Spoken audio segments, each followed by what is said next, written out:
ஓம் நம சிவாய. உறவுகள் அனைவருக்கும் அன்பு வணக்கம். எல்லோரும் நலமாக இருக்க நினைக்கின்றேன். எல்லோரும் நலமாக இருக்க வேண்டும் என்று இல்லாமலே இறைவனை பிரார்த்தித்தவனாக வளமை போன்ற ஒரு குரலை காணொலி வடிவிலே பதிவிட்டு வருகின்றேன். அந்த வகையில் இன்றைய தினம் நாங்கள் காண்க இருக்கின்ற குரல் 1330 குரலில் 419வது குரலாக அமையிருக்கின்றது. நல்லொரு குரலாகவும் நல்லொரு உரையாகவும் அமைய பெற்றிருக்கின்றது.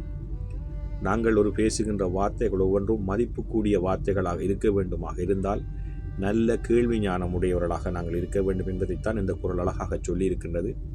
உண்மையிலே ஒவ்வொருவருடைய மனதுக்குள்ளும் இந்த குரல் நிலை நிற்க வேண்டும். அவ்வாறான குரலாகத்தான் அமைய பெற்றிருக்கின்றது.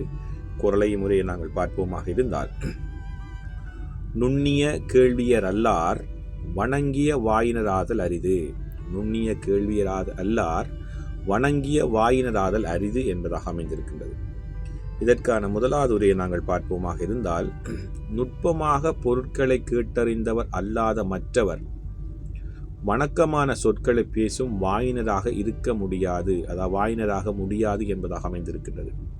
நல்லவற்றை கேட்டு நல்ல சிந்தனைகளோடு வாழ முடியாத நல்ல கேள்வி ஞானம் உடையவராக இல்லாமல் விடுவோமாக இருந்தால், நல்ல சொற்களை மதிப்புக்கூடிய சொற்களை நல்ல சொற்களை நாங்கள் பேச முடியாதவராகத்தான் இருப்போம் என்பதாகத்தான் முதலாவது உரை அமைந்திருக்கின்றது. நுட்பமான பொருட்களை கேட்டறிந்தவர் அல்லாத மற்றையவர், நல்ல சொற்களை நல்லவற்றை நாங்கள் கேட்டறிய முடியாத நாங்கள் வணக்கமான மதிப்புடைய சொற்களை மதிப்பானவற்றை நல்லவற்றை நாங்கள் பேச முடியாத வாயினை உடையவராகத்தான் நாங்கள் இருப்போம் என்பதைத்தான் முதலாவது ஒரு அழகாக சொல்லியிருக்கின்றது.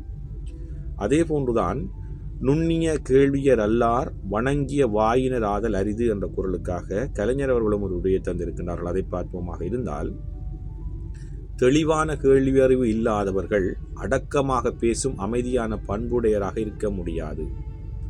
பக்குவம் ஒன்று வேணும் என்று சொல்வார்கள். அதாவது நல்லவற்றை கேட்டு கேட்டு நாங்கள் நல்லவற்றை அறிந்து கொண்டு நல்லவற்றவரிடம் நாங்கள் அறியாதவற்றை கேட்டு தெரிந்து கொண்டு பக்குவப்படாமல் இருப்போமாக இருந்தால் நாங்கள் உண்மையிலே அமைதியாகவும் நல்ல பண்பாகவும் நல்லவற்றை நாங்கள் பேச முடியாதவர்களாக தான் இருப்போம். அதைத்தான் கலைஞருடைய உரையும் அழகாக சொல்லியிருக்கின்றது. தெளிவான கேள்வி அறிவு இல்லாதவர்கள் அடக்கமாக பேசும் அமைதியான பண்புடையவர்களாக இருக்க இயலாது என்பதைத்தான் அவருடைய உரை அழகாக சொல்லியிருக்கின்றது.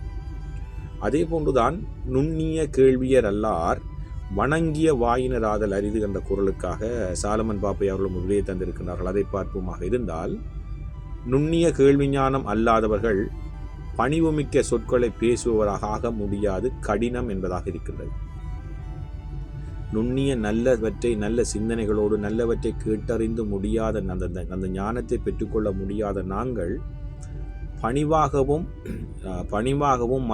மதிப்புமிக்க சொற்களையும் பேச முடியாதவர்களாகத்தான் நாங்கள் இருப்போம் என்பதைத்தான் அவருடைய உரையும் அழகாக சொல்லியிருக்கின்றது.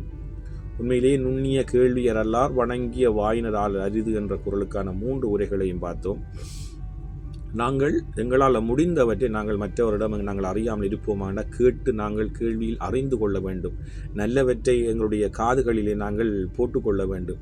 நாங்கள் நல்ல சிந்தனைகளை கேட்டுக்கொள்ள வேண்டும். நல்ல பண்புகளை வளர்த்து கொள்ள வேண்டும். அவ்வாறு கேள்வி மூலம் எல்லாவற்றையும் அறிந்து கொண்டால் மாத்திரம்தான் நாங்கள் பேசுகின்ற பொழுது நல்ல வார்த்தைகளாக நல்லவையாக அந்த வார்த்தை அதுக்கு மதிப்பு கூடியதாக அமையும். இல்லை என்று சொன்னால் நாங்கள் பேசுகின்ற வார்த்தைகள் மதிப்பெற்றதாக நாங்களும் மதிப்பெற்றவர்களாக போய்விடுவோம் என்பதைத்தான் இந்த குரல், அந்த பண்பு எங்களுக்கு வராது என்பதை தான் இந்த குரல் அழகாக சொல்லியிருக்கின்றது. நல்லொரு குரலாகவும் நல்லொரு உரையாகவும் அமைய பெற்றிருக்கின்றது. நாங்களும் எங்களுக்குள்ளே அறியாதவற்றை அறிந்தவரிடம் கேட்டு தெரிந்து பண்புகளை வளர்த்து கொண்டு நாங்கள் பேசுகின்ற நல்ல பண்பாளர்களாக நாங்கள் பேசுவதற்கு அறிவாளர்களாக நாங்கள் எங்களை வளர்த்து கொள்ள வேண்டும். ஓம் நம சிவாய. நன்றி, வணக்கம். அடுத்த குரலை சந்திக்கலாம். நல்லொரு குரலாக அமைந்திருக்கின்றது. நுண்ணிய கேள்வியர் அல்லார் வணங்கிய வாயினராதல் அரிது. ஓம் நம சிவாய.